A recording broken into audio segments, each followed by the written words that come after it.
Morocco is quite traditional. As an influencer, do you adapt to those values or challenge them? I'm not into rebellion when it comes to the Moroccan values, because you might gain the audience respect when you remain respectful. Like, we live within a country that has some traditional values. So if I come and challenge them, that would be a problem to me. And again, I'm representing myself, my family, and my identity as a Moroccan Amazighi girl.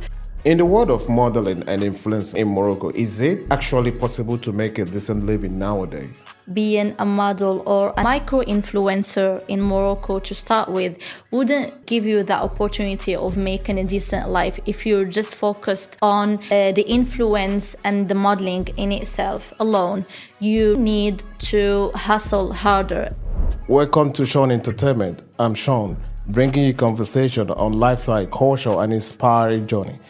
Today, I'm joined by a special guest from Morocco modeling industry.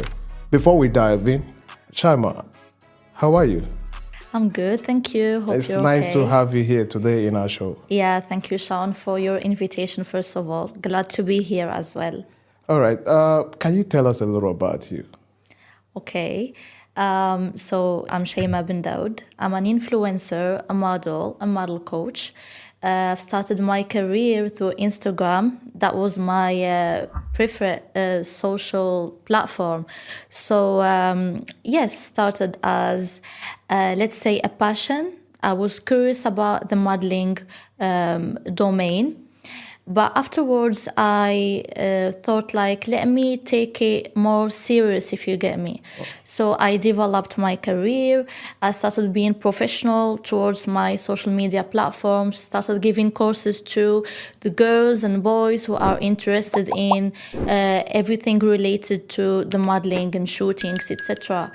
And at the same time, I still study. For people who don't know this about me, I'm pursuing my career, and now I'm into a master program which called Contemporary Studies in English Literature. Sounds great. Nice to have you here once again.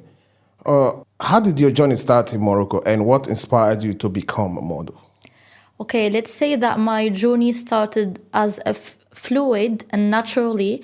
As I said, it was a passion to me. So I was, since I was a kid, I was learning how to pose, how to correct my posture, etc. And then my family and my friends were like, "You look like a model, so why wouldn't you make it as a professional?" And then I was like, okay, I like this field, so why not developing it more and giving more into this domain? And this is how it started. So I started through my social media platforms, as I said. First of all, it was Snapchat, but I was more so into Instagram, was posting pictures. And then I found out that it was storytelling. I was really representing my culture through the different outfits I put on, kaftans, colors, traditions, etc. And yes, Morocco has influenced me in the way that I was holding into my culture, preserving it, and at the same time living my modern side. Yeah, I want to ask, how is he like doing two things at the same time? An influencer, studying at the same time. How is he feel? How is he like? It's hectic. I wouldn't deny that, especially after doing my master's program. Time is gold. I'm trying to balance between both of them. Sometimes I don't, to be honest. Sometimes I'm more focused into my studies and I forget about my IG stuff and work. And other times I'm into my professional career. But I try now to be more focused on my studies, if I'm super honest, because the aim is pursuing an academic career. I'm into academia. Even I'm into social media and I have that entrepreneurial mindset, but I would like to balance between both of them. I would like to be an entrepreneur who does other things in life, not just into influence yourself. And I like to explore different fields, different domains. I might study contemporary studies today. Tomorrow I might study another thing when I finish it.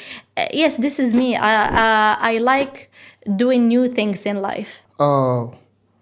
What does your daily life look like? How do you stay fit, motivated, and balanced?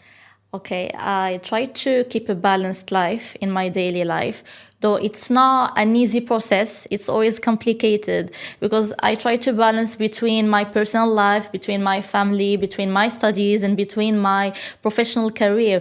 And doing all of this sometimes it's hectic. So yes, I try to be fit, not just physically. I try to be on diet. I'm not into exercising that much, although people think that I'm exercising, that's why I'm staying fit. But no, it's just in my genes. But still, I try to be fit, even emotionally, physically. When you say in your gym, does it mean that your mom, your dad, they look the same way you? Yes, of course. Not just my mom and dad, and shout out to my mom and dad. What about your siblings? Even my siblings. Like when I say my genes, even my aunties, my cousins, we're all alike. But I saw one of your aunt doesn't look like you. She doesn't look like, look a little bit it's plump. with age, with aging, etc. But again, they're all, we all have that fitness within our roots, if you get me. Okay, sounds good. In your experience, does Morocco support talent enough, or do people need to travel abroad to grow? Okay, so of course Morocco does support, what did you say again? Sorry, talents. Yes. Yes, it supports talent somehow. Like you need to work on yourself, you need to be confident, and you need to bring something new to whatever you're doing. So, for example, if you're just a normal model or influencer or whatever you're doing, you like people wouldn't recognize you. You should work on yourself. This is what we call branding. You should be into branding. So I'm into people who are really active on social media. If you want to be recognized nowadays, you need to be active more so on social media platforms. So yes, it does support it if you help yourself and believe in yourself and in your talent and show it to the whole world, not just keep it within a small community, if you get me. All right. So how has Moroccan culture influenced your work and perspective? Okay, I would say that I grew up in various environments because Morocco holds different cultures, different nationalities. We deal with French people, with English people, with the African people. Even we are like sub-Saharan Africans. Yeah. That's what I mean. So dealing with this type of people or different nationalities does influence my work. Again, I also dealt with English people through my shootings, through my publicities, and it's such a beautiful thing that you live within a country that accepts everyone and that accepts different backgrounds. It shapes your daily life within even the talk that I might have with my friends. I would bring other experiences that I had with different people, and you would know how people work, because how us Moroccan work is different from how you work, for example. Yeah. So we have different values, we have different perceptions, we have exactly, we have different opinions. So this is how it shapes. And I come, like my roots are from Ait Abdullah. It's a village near Tafraout. So coming from this, which I'm Amazighi and proudly proud of it, it helps me holding that Amazigh culture, if you get me, within my outfits, even the traditional clothes that I wear. I try to represent my culture through the shootings I have, through the publicities. Yes, it's a representation of my Amazigh roots, which I'm proud of again. Yeah. Okay. Morocco is quite traditional. As an influencer, do you adapt to those values or challenge them? Okay. I would say that I'm not into rebellion. when it comes to the Moroccan values, because you might gain the audience respect when you remain respectful. Like, we live within a country that respects and that has some traditional values. So if I come and challenge them, that would be a problem to me. And again, I'm representing myself, my family, and my identity as a Moroccan Amazighi girl. So I'm not into challenging them. I respect them. I'm a very respectful person when it comes to values, when it comes to morals, and so on. Like, if I go to another country, I would respect their dressing code, their whichever rules they set up, if you get me. Yeah. I'm like that through my daily life. I do respect this a lot. Even when I'm with people, with different people, like coming from villages, etc., I do respect their traditions because I come from a village. So yes, I'm not into rebellion again. I'm into respecting the Moroccan environment. And again, it's something that comes naturally. I'm not trying to do it or practice it. It's just how I am in my real life. Okay. Is being an influencer in Morocco different from Europe or Sub-Saharan Africa? How does the Moroccan mindset shape your content? Of course, it is way different when it comes to influence in Morocco, influence in Europe. We do have different standards. We do have different settings. It's not the same. But again, we do have some common points. And that's what I'm trying to do. Like, I do try to work with an international perspective, if you get me. Yeah. Like, I try to bring my culture to others through my social media platforms. Whatever I share there represents me and my culture. So yes, when you are Moroccan, let's say you know that you are restricted. Like, you need to work within a certain environment, and you know that the Moroccan audience are a smart audience. They're not a passive audience, if you get me. They are active. So if you respect them enough, if you deliver a good content for them, they would interact with you. And if you do otherwise, then you wouldn't be successful, to be honest. So you have to be very careful. You have to be careful. You have to be spontaneous, like being careful within being spontaneous as well. You don't need to be fake. They can sense and they can feel when you are a fake person and when you are just trying to act somehow, because they can notice everything. I'll be honest with you. We are very smart people. We notice the littlest detail, if you get me. Sounds good.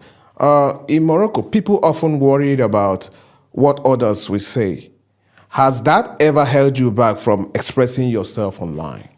That's normal. Like, when you are on social media, you're always aware that others would see you like differently. And again, I'll come to the point that you need to know how to share and how to talk and how to communicate when you are into social media. You need to be very careful when it comes to your content. You have to count your words. You have to count your words. You have to be very strategic when it comes to posting something. You need to think twice before doing something, if you get me. But with time, experience again, you learn that what others would say doesn't shape you or doesn't affect you like in a negative way. So I'm trying to deal with the different perspectives. I respect everyone, but my perspective matters the most, of course. I try to deliver it in a natural, fluid way so it doesn't hurt others' emotions or opinions, etc. You just need to be smart, work smart. In the world of modeling and influencer marketing in Morocco, is it actually possible to make a decent living nowadays? Okay, this is an interesting question. To be honest with you, being a model or an influencer, let's say micro-influencer in Morocco to start with, wouldn't give you the opportunity of making a decent life if you're just focused on the influence and the modeling in itself alone. You really need to hustle harder and work on other activities to make a decent life. But when you achieve certain fame, certain, let's say, community, then yes, I would agree to what you just said. Influence and marketing yourself into this domain would make you live in a decent way. Yes, because there's types of influencers and types of models.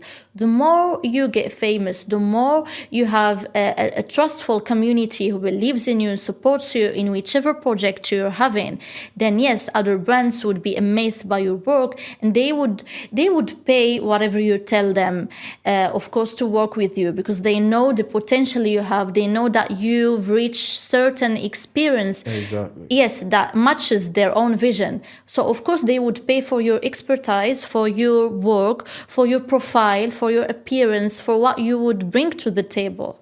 So let me ask you one question. And so tell me, how much are you making as a business person? Like how much I earn, this is what I want to say. Anything they call it, it's all about money. It's all about money. Yeah. Okay, it depends on the brands I'm working with, if I'm fully honest. Because I do work with the smallest brands in town, and I do also work with recognized brands. So of course the pricing differs when I work with someone who just started their business and with someone who has already a business that is set up, if you get me. Of course the pricing changes, but I work with everyone. Do not get scared or something. I do work with everyone, and I do try to manage that. Like I do try to manage my potential as well when I deliver a work to someone. But I wouldn't give you the So exact you must pricing, have a lot of Shah. money in the bank. I do have money in the bank, of course. a lot of money in the bank. Like, just give us a little number, like approximate how much. I'll talk to you now. Like I'll be very Muslim now. Say mashallah, Shaun. Say mashallah. You're gonna give me an evil eye. Oh no, Shaun. Yeah, okay. As a model coach, what's the most important lesson you teach your students? I teach them how to believe in themselves, how to trust themselves. Like if you are a model today and you don't have that self-confidence, how would you make others believe in you if you don't, first of all, believe in yourself and in your own potential? So first of all, you need to really believe in your talent and try the best to show it to other people. Loving yourself, self-confidence, working on yourself, because sometimes in this life we have lows and highs. That's normal. That's the first thing I teach them. Again, I also teach them how to remain consistent, how to remain professional when dealing with other people within the domain of modeling. Okay, tell me how to join your modeling classes. Okay, first of all, I'm very active on Instagram. So it's mostly like anyone who wants to have access to my modeling course or classes, they just contact me through Instagram or through TikTok as well. And whenever I start the modeling course, I always give notice through my IG platform. Okay. So I share a video, an advertising video that reaches approximately the whole of Morocco, but especially Agadir and the areas near Agadir, because it's more focused in Agadir. Sometimes people couldn't travel all the way from other cities to come to the modeling course to Agadir, but I'm trying to develop a website which would make it like easier. But now whoever wants to get access to my modeling course, they can just contact me through Instagram. I answer everyone. I respond to everyone, or just to try to interact with my content, because sometimes I might just share it through my stories. Yeah. And then if they're not into checking my stories or something, they might miss the chance or the opportunity, because it's very limited. As I said, I only take 12 seats, like maximum. I don't take more in order to keep it professional, etc. But yes, they can just contact me through Instagram. And I do also have a modeling like class number. So in case they would like to have a proper conversation, they are super interested, they can contact me through my number. Okay. Yes. All right. Do you accept students from other countries? Of course, I do believe that talent doesn't have a certain nationality. So I do accept everyone, like from different backgrounds. The only rules that I have is one, you should be really into this. You should love whatever you're doing. If you don't love it, I don't think that you're gonna give That everything. like passion. Having Yes, you need to passion. be passionate about modeling. Either it's modeling, either it's influence, so whatever. But since you're talking about modeling, I want people who are passionate about modeling. They don't just do it for the sake of money. So I know that money is something essential, important. We all work for money, but passion comes before money, if you get me. So yes, I need people who are passionate, first of all, who are consistent, and who want to develop their career, not just stay within the modeling course. Because I had some students who were there just for the sake of the modeling course, for trying the different outfits, etc. But unfortunately, they didn't pursue it further. And I also have other models who are actually really active, and I'm really proud of them, proud of their work, proud of their development, if you get me. So yes, I want these kind of people to join me. And why not? I'm accepting everyone. So, how do you define beauty and confidence in today's world? Okay, I would say that beauty is in the eyes of the beholder, and it's a matter of personal perception. Again, you might define beauty somehow, I might define it somehow, it depends. But to me, beauty is really confidence, first of all.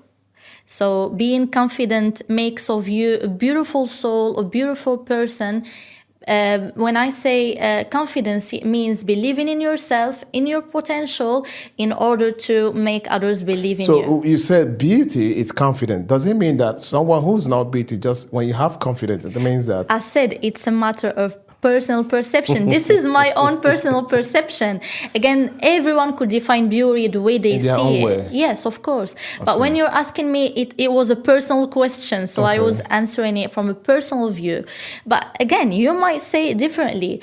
Beauty, it depends on how you define beauty. Beauty for you might be something else than just confidence. But to me, confidence comes first. Then I would say self-respect, respecting others, remaining with I would like to be a person who has values, who exerts values in my daily life. This is what beauty I is think for me. you won the most beautiful Model in North Africa. It was back to 2020. Yes, 2020. Is that do you have your information on Google? Is that official? Yes, of course. Okay, so if people click on your name on Google, everything will Of come course, there. now you can Google everything. You would have, even AI has information about me. So of course, Google has much information about me. You can just Google my name. So you live in city of Agadir in Morocco, right? Exactly. What is it like in Agadir? Okay, first of all, I want to welcome you to come and discover our city, because it's a beautiful, calm city that everyone admires. Like, I do have friends in Casablanca and other crowded cities, and they find peace and serenity when they come to Agadir, and especially the area of Taghazout, Imswan, Imiwedder. We do have nice beaches. They are super clean there. I do advise you to come during September. That would be better, because it's super crowded, like within the summer. But if you like crowded places, you might come during Of course, summer. I would love to. You'd love to. And we do have a balanced life in Agadir. Like, we do have nightlife, we do have activities that you would do during the day. For example, there's a place called the Timlalin, Tamri. It's super nice for sandboarding, for discovering. There's also beaches there. Like, you could go. There's activities to do there. It's not.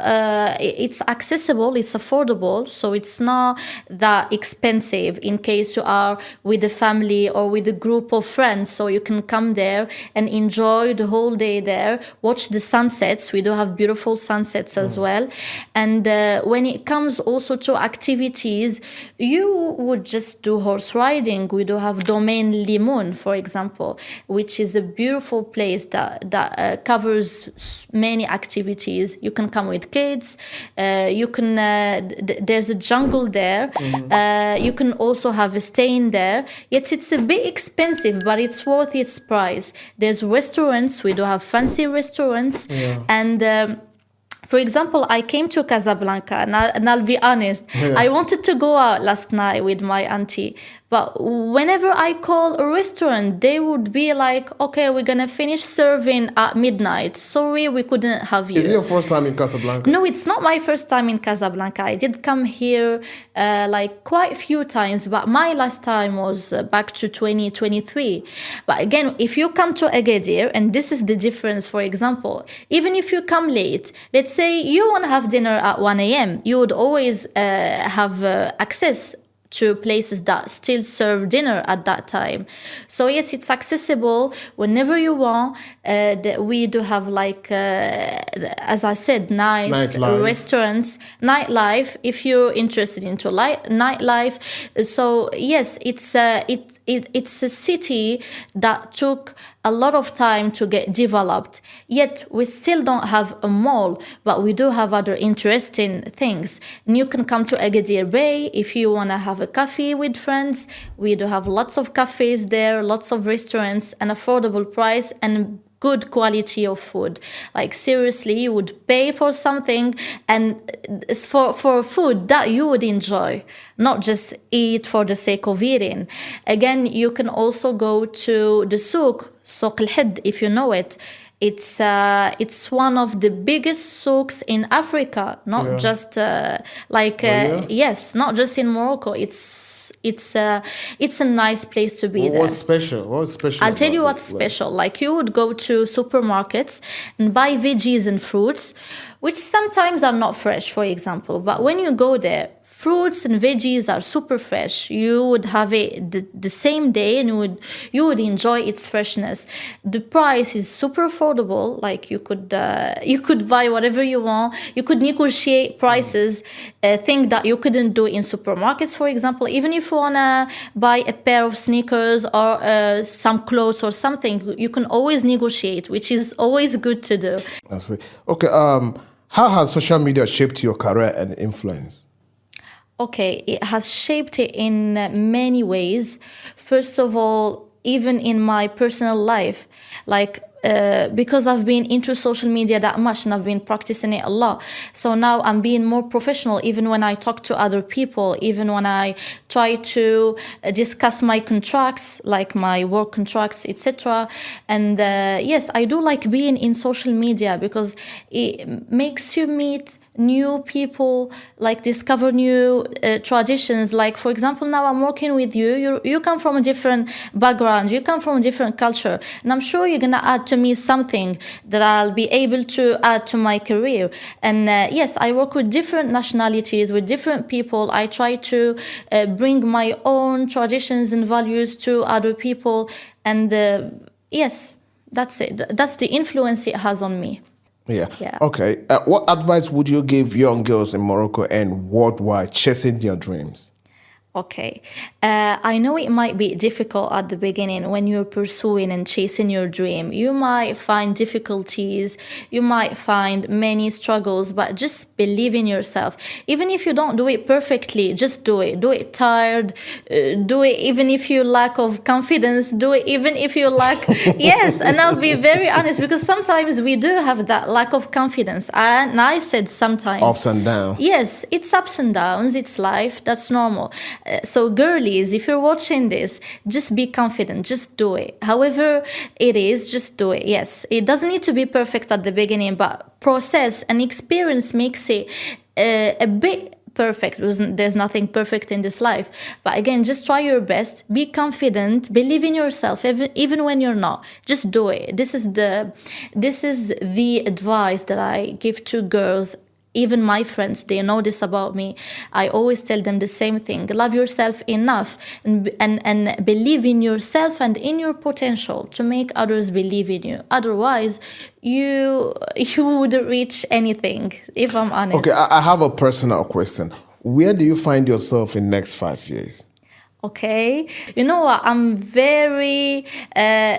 a discreet person when it comes to sharing my information about my personal life or my future or my intentions. You're reserved. I'm very reserved. But since this is a podcast, I'll give you like some few answers. It won't be that much, but yes, within 5 years, I already see me as a businesswoman. Yeah. The aim of everything that I'm doing is really making my own brand. So I would love to make my own brand, whether it's cosmetics or clothing line, etc. What else? Internationally or just I'm working on an international scale, not just nationally. Yes, I would start from Morocco because I do believe that if I want to succeed, I'll start it from my own country. Exactly. And I'll be successful within Morocco, and then I'll spread my success into like other countries and globally. Yes. So yes, I already see me as a PhD holder within 5 years, inshallah. Why not? And this is it. I see me as a successful girl within her own domain. Either it's influence, either it's modeling, or something I'm sure about. I wouldn't pursue being a model because I would like just to give courses to other students who are really interested. All right. Okay. That's all for today's episode. Thank you for sharing with us. Thank you too. That was a pleasure being with you today. It was fun. Thank you again for having me. To everyone watching, this is Sean Entertainment. Don't forget to share, like, and subscribe. Bye for now.